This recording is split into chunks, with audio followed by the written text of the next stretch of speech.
Почитуван председавач, почитувани представници на владата, почитувани дами и господа, почитуван премиер Ковачевски, благодарам на брзиот и коректниот одговор на моето пратеничко прашање, но заради пошироката јавност ќе повторам некои делови од пратеничкото прашање.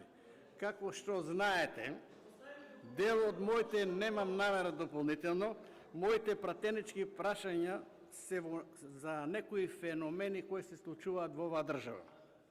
Во конкретниот случај, прашањето се однесува на последователното продолжување на мандатот на членовите на Советот за аудио и аудиовизуелни и медиумски услуги, односно на грубото кршење на Законот за аудио и аудиовизуелни и медиумски услуги, каде што е потенцирано дека една од целите на законот се обезбедување на транспарентен, независен, ефикасен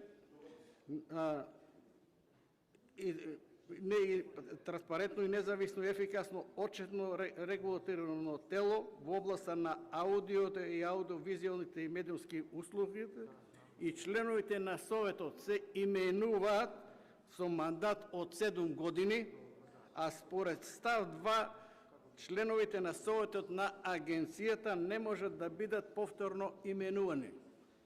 За да нема дилеми како се толкува ова,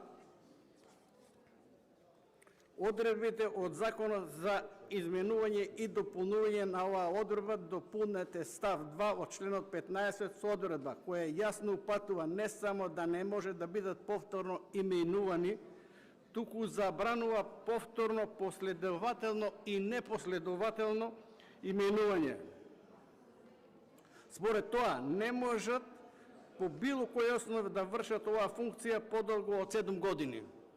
Но, од непознати причини, оваа одредба од законот е грубо прекршена и членовите на Советот продолжили да ја вршат функцијата скоро уште еден мандат, односно уште 6 години. Во вашиот одговор не упатувате на Собранието, односно на Комисијата за избор и именување.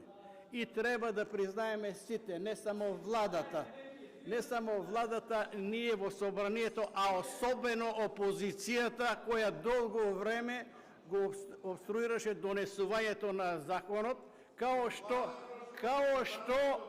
што продолжувате да обструирате и други закони. Затоа треба да ви биде поука, ако дојдете некој пат на власт, да не вршите обструкции. Благодарам.